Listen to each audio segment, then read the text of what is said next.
Welcome to Whistleblowers in partnership with Wix Trade Pro. Welcome to Whistleblowers. This is the bonus ball. Ian Ladyman, Mark Clattenburg, Gordon Smart, all remote this week. But I can tell you that my training for this photo shoot that I've got next week took a little bit of a dip with hospitality at Manchester City last week, where my no drinking, no bad food, all just went out the window. I had about 4 courses of food, ate everybody else's at the table. Chips, everything, red wine, Guinness. It was Paddy's Day. I got into the Guinness as well. Mind sweeping. I was proper. I had a Greg's in the afternoon. Of course you did. Let's say how you cost of the day. Back some joy, just for contractual reasons. But it was. I've been so good with the fitness and the training and all that, and then just in one day, all out the window. And I was. You need to remind people what it is you're doing, though. People need to remind people what it is that you're doing.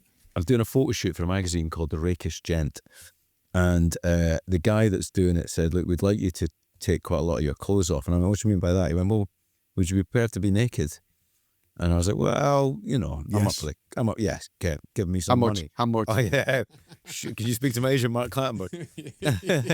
And anyway, I cannot believe the age I'm at, how much difference one bad day makes. But what I wanted to ask you both in the bonus ball, given that Ian Ladyman is a very keen runner, for those that don't know, even better since he cut his ponytail off for aerodynamic reasons. And Mark, again, I was watching some footage of you refereeing recently with my son, and I was like, God, Mark was lean, he was fit, he covered the ground well, So I want to know, when were you at your absolute peak of fitness, Mark? I'm going to ask the same of Ian. And also, when did it slip? And was there a moment where you couldn't keep up with play as a referee? It was interesting because, when I first got on the Premier League in 2004, I was 95 kilo. Ooh, big boy. So I was 90. So I was a big boy. Yeah, I was a big boy when I got on the Premier League. You're 6 foot though, right? Just under 6 foot. But that was big for a referee. But if you remember back in them days, 2008, referees weren't athletic. Mm-hmm. There was some big guys. Jeff Winter, for example. Not, I wouldn't say Jeff was fat, but he was big. And referees were not athletes. And it was interesting. I think our world changed when Pierluigi Collina started shouting and screaming at everybody in Antalya, the winter course for UEFA. And he started really having a go, saying, you're out of shape, you're too fat. And that was the message, that if you don't shape up, you're out. And I think that was the signal to certainly referees around the world that you started to have to be athletic. So I went from 95 to 75. I was going to say, do you know your stats? A couple of years. Do you know the stats on how much ground you covered when you were 95 kilograms compared to when you got down to your lightest weight? Yeah, no, I remember my opening game. I remember my very first Premier League game, Crystal Palace and Everton. And my stats were incredible in the first half. And then they were non-existent in the second half because I fatigued. Yeah. I peaked because I was a young referee trying to impress. And I was sprinting around first half. And then I'm thinking, shit, I've got another half to do here. And I was hanging on. Because we used to wear these polar heart monitors. So we were all strapped. So they could see your data. And what I mean by data was heart rate. So they would know your maximum, because what you used to do, you used to have to do what the exhaust, I forgot what the test was called, but it was basically run to exhaustion on a treadmill, and you had the mask on. So it was a VO2. That was it, the VO2 max. Yeah. So once they got your VO2 max, that was it. That was the sign when they plugged everything into your heart rate monitor when you got to, let's say, 100% on your watch during a game. So I remember this Crystal Palace game. I was 80s, 85, 90, which was normal. But then I was 100 for most of the second half, which means I wasn't fit. It doesn't matter how you look at it. I was fatiguing. You're going to make decisions wrongly if you fatigue. It's just the way mentally it was. And it was that moment with Collina that everybody said, look, we've got to lose weight. And it was interesting, the transition and how quickly referees lost that weight to become athletes. And it made a massive difference, because I got fitter. Even though I was getting older, I was fitter. I was keeping up with play easily. And because I was getting into positions quicker and earlier, it means my mental state was in a better shape to make the decision correct. Wow. So all of these elements but I remember even when I first got on the Premier League, me and Phil Dowd used to room together, and Keith Hackett made a rule that if you weighed in at the end of the season, if you got weighed, and if you weighed in heavy at the start of next season, he was going to fine us. So me and Phil Dowd had this idea we would have a massive lunch, we eating a bowl of chips, walking up the stairs. We couldn't run up the stairs because we thought we might lose some calories. So I had this bowl of chips and we're eating these chips after our dinner just to weigh in heavy. And we're weighing in heavy. The next season, me and Phil were the only ones that didn't get fined because we're the only ones that dropped a kilo because we're weighing in that heavy at the end of the season. Love it. So it was, we had that. So it was, but fitness was huge. But you know, when you get to the end, and I remember going to Saudi, and from leaving the Premier League and the day-to-day hustle and how quick the Premier League was, and I went to Saudi, which wasn't as quick because of the weather. You know, the style of play was completely different. You quickly lost it. You know, you quickly lost that, you know, that yard of pace. And it took us a little while when I went to China, because China was another level from Saudi, but it wasn't as quick as the Premier League. But it took us a few months to get to that level of Chinese football and the pace of it. And then after I left China, that was it. I lost all of my ability to run. And I remember doing these, like I do the odd charity match. And I did Soccer Aid and I do the Sidemen match every year at Wembley. And we've got a match in April at Wembley. What's interesting is, even though they're not professional football players, I realise that I'm not a professional referee anymore because I can't keep up. And then after 5 minutes, I remember thinking, oh, I've got a little pull here. And I'm thinking, oh, I better not run. I better just like jog around. And when I watch the highlights back, I'm thinking, I look like an old man refereeing. I'm that bad. How many calories would you burn during a Premier League game? About 800. I thought it would be more than that. I thought. How many kilometers? Do you know how many kilometers would you run? About 13. About between 11 and 13. Wow, because an average player a good player would do about 11 kilometers, wouldn't he?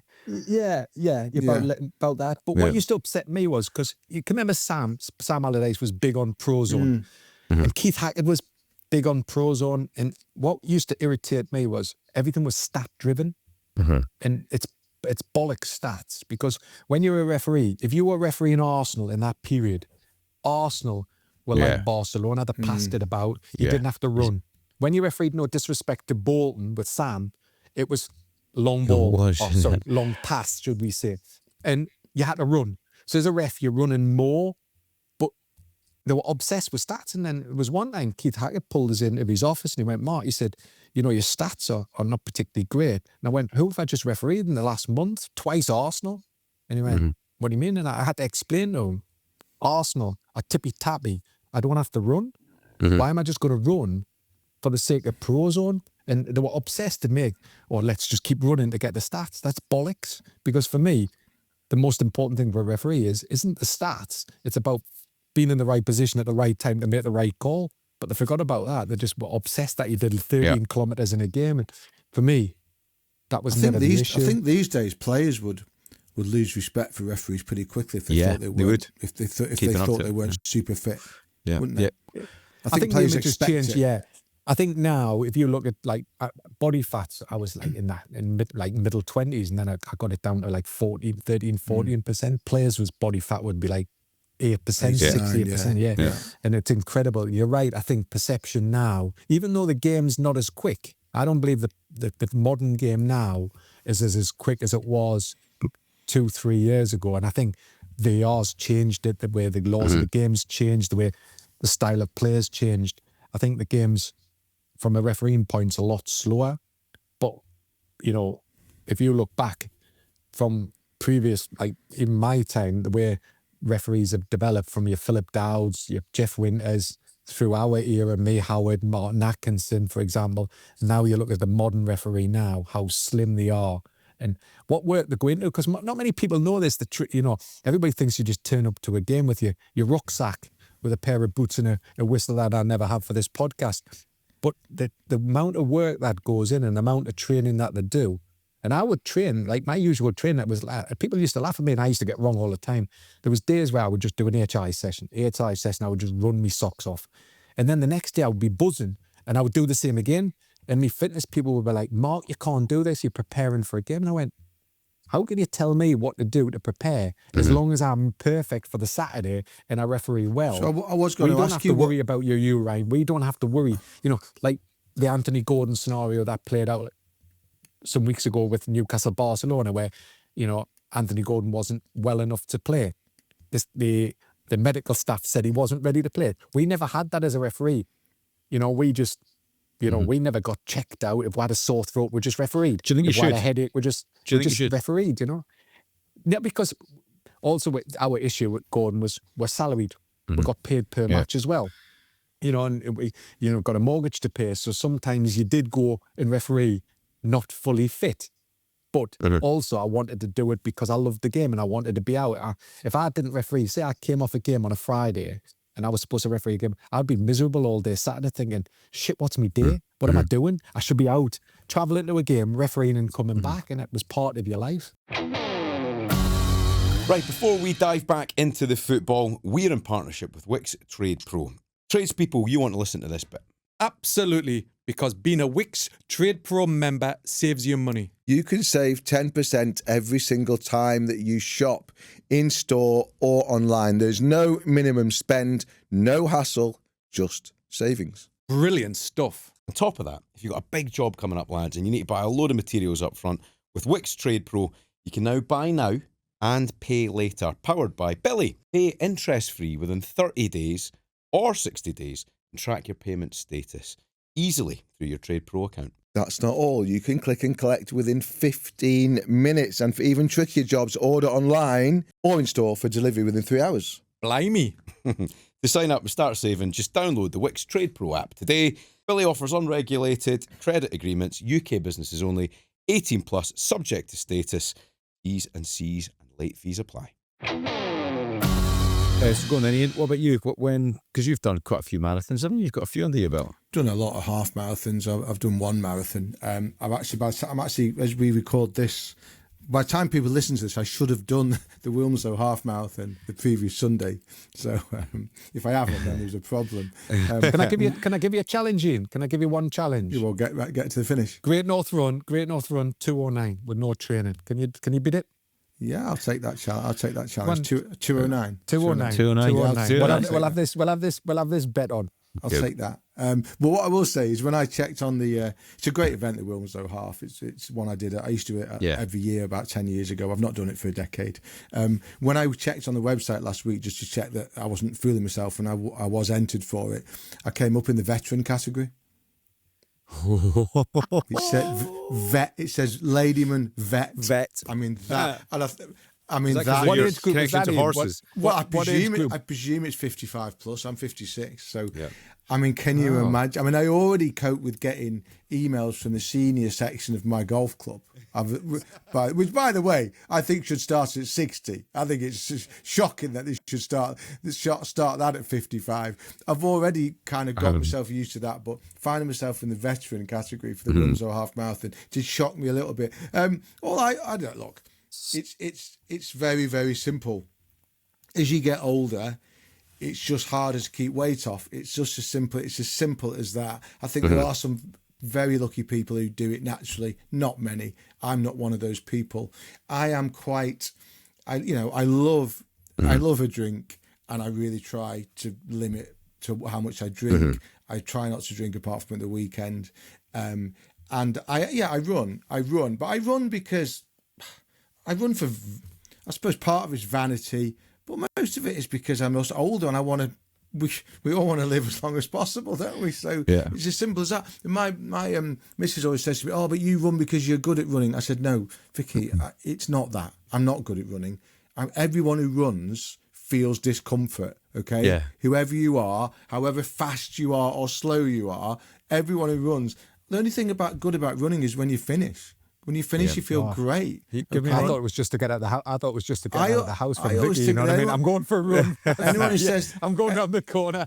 Anyone who says they enjoy running, I just think they're lying. Honest answer, right? When it doesn't have to be when you're younger, because you can still do it as an older man. But when you're running, who are you pretending to be?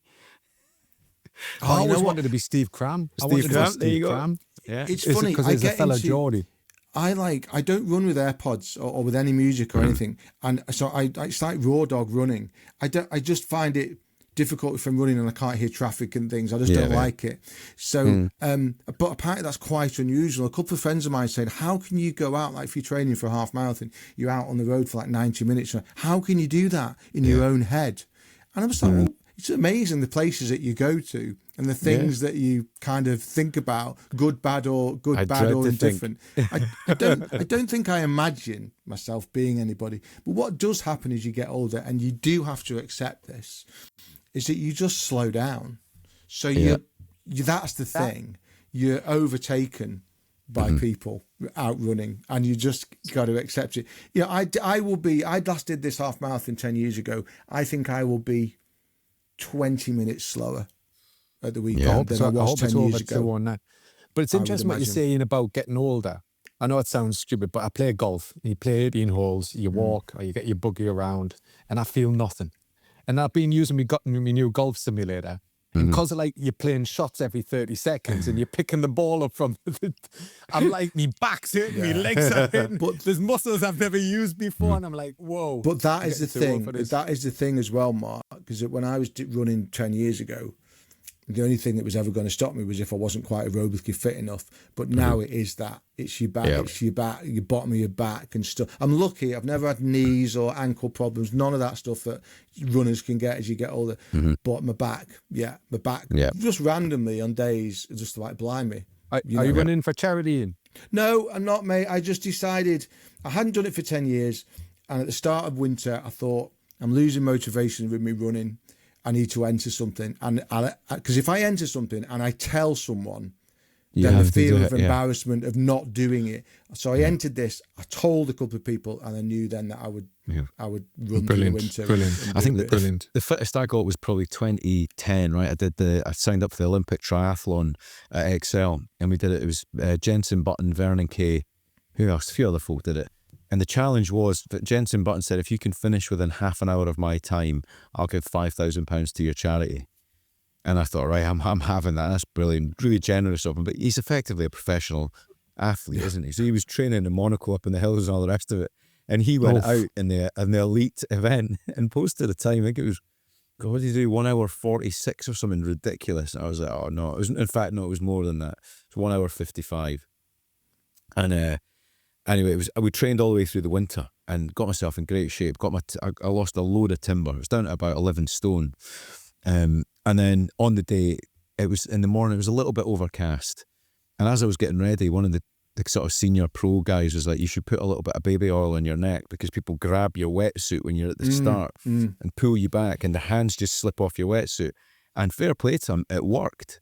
You know, I remember the hand slipper off, thinking, that guy was a genius. And then the sun came out and it was 34 degrees, and I'm a pasty Scottish man with baby oil around my neck. Oh, no way. So I was on the bike, you know, it's 40k on the bike, and I started to feel a bit weird. I was like, oh no, I know this feeling's fainting feeling. And then I realised I hadn't taken on enough water, I had too much sugar. So by the time I started the 10k run at the end of it, I was thinking, I think I'm going to collapse and not finish. Hallucinating. Or I don't remember anything of the run. But that guy that put the bloody baby on my neck, I could have murdered them. But that feeling of being just at the peak of your powers is magic. And I presume you didn't get within half an hour of Jensen's time. 2 hours, 2 hours, 22 minutes. So I was just inside it, and he gave us fair play, I gave us the money. The swims in the triathlons, I'm a terrible swimmer, so I couldn't do a triathlon, but the swims are brutal, aren't they? Because people swim over the top of your fingernails. Oh, it's hot. And your heart rate goes through the roof because you're basically fighting in the water. It's a horrible feeling. I watched the one in the Olympics. I was lucky enough to be involved in the Olympics in 2012 in London. I got the chance to watch the triathlon. And you watch these guys, how like fast they go on their bikes and they run after the swim. It was amazing. They're incredible athletes. Ali Brownlee trained us, and he said to me, listen, the faster you go, the quicker the pain's over.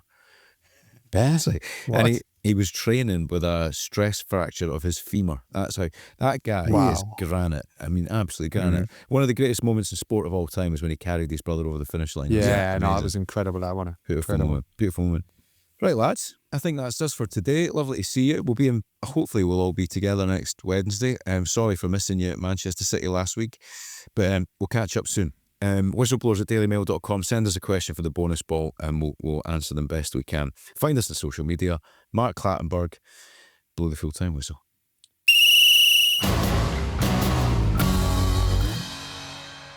Thank you very much for watching Whistleblowers. Remember, there are new episodes every Thursday and Tuesday, so don't forget to subscribe to our YouTube channel for even more content. And follow us wherever you get your podcasts so you never miss an episode.